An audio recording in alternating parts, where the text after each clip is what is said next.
Switching gears a bit, let's take a few minutes and chat about canned spam. Mostly, it's the law. So let's learn how to follow it.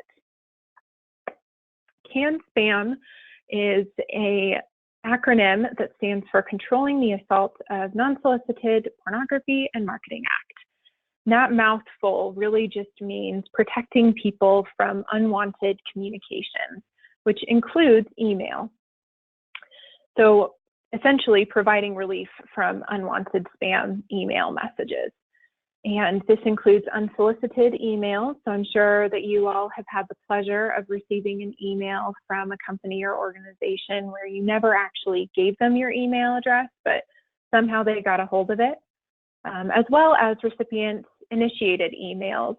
So perhaps you have subscribed to receive notifications from companies like Target or Walmart before, and then a few months later decided, you know, I'm getting too many messages from Walmart or too many messages from Target, I'm going to unsubscribe.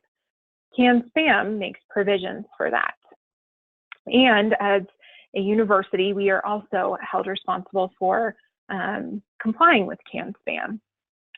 Non-compliance with canned spam is defined as unfair or deceptive acts or practices, which is a pretty big umbrella statement if you really think about it. It means that you need to be very, very careful about making sure that you are compliant.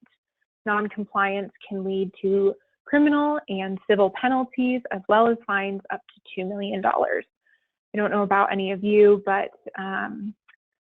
the budget that I have, it does not include $2 million for fines. So definitely something that we want to be very careful of. The good news is that eComm helps you stay compliant with canned spam. We do this through a couple of ways. The first is by automatically tracking unsubscriptions as well as subscription preferences. So meaning if an alumni decides to opt into receiving communications one week and then they decide to opt out the next week, we automatically track that. You don't need to worry about it. Additionally, we also include an opt-out link in the footer of our emails. This is also an important piece of canned spam that you have to include in your commercial communications. This means that a constituent can opt out of an email, whether it's unsolicited or recipient initiated. So looking at this gray box, this is a screenshot of the footer from the email that I received from the most recent edition of President Benson's monthly newsletter. We can see here that the email address that the email was sent to is listed, in this case, my work email, kate.o'connell@cu.edu. We can also see a very clear description that the email was sent from the University of Colorado. Additionally, we have this Manage Your Email Preferences link. This is where constituents can go to update their email preferences, whether that's opting in or opting out of certain categories. They have the control over that. We also give them the option of updating their contact information. So perhaps they do want to remain opted into receiving communications. They would just like to receive them at a different email address. We have the option for them to do that. And finally, one of my favorite little known tricks, we also have this line for your CU ID. This lovely chain of numbers and letters is an ID number that we can use in Salesforce to make sure that if a question does come up, we're able to look at the right constituent's contact. So very helpful information. And again, this is all handled automatically, so nothing that you need to worry about. However, there are a couple of action items that you do need to take. You need to make sure that your email communications include a valid return address. So this is your postal address or your mailing address, your physical address. And that enables a level of transparency between you and the constituents to make sure that they know who they're receiving emails from. Additionally, you also need valid email information. So this is an accurate header and subject line. Again, if you think back to that red box a couple of slides back, canned spam in non-compliance is defined as anything that is ambiguous or misleading. So you want to make sure that that subject and header line are incredibly clear and are an accurate representation of the content of the email. You also need to make sure that you have accurate from information. So for instance, if I'm getting ready to send out an email from the College of Arts and Sciences, just as an example, and I said that the email address was coming from Mickey Mouse, that wouldn't be accurate at all. So making sure that those pieces are accurate is a big deal. Looking at this screenshot, we can see here that the University of Innovation, this is the subject line of the email address in this black box. This is a short, clear, concise, and straightforward subject line. And additionally, in this gold box, we have the from information. So this email was sent from CU President Bruce Benson, and then we have the Office of the President at cu.edu email address there. So very clear, straightforward, and concise information that makes sure that our constituents know exactly what they're receiving and who they are receiving it from. Commercial versus transactional email. So how you send your email communications is important. And that's kind of that piece of canned spam that we just talked about. Let's take a closer look at the regulations and requirements for that delivery. So email communications or electronic communications fall into one of two buckets. They're either commercial or they're transactional. Commercial communications encompass the vast majority of communications from the university or within the university. They're commercial in nature because they promote a product or a service. You might not automatically think of the different pieces of information that you're communicating out to constituents as promoting a product or a service, but bear with me here. If we're looking at letting alumni know about an opportunity to register for a football game tailgate, for example, that's a commercial communication because we're promoting an event, we're promoting that service, that product. The same goes for letting people know about a new scholarship that's available for our students. It's promoting a service or a product. The same is true for newsletters. And so wanting to make sure that our constituents have the ability to opt out of those communications or opt in if they would like.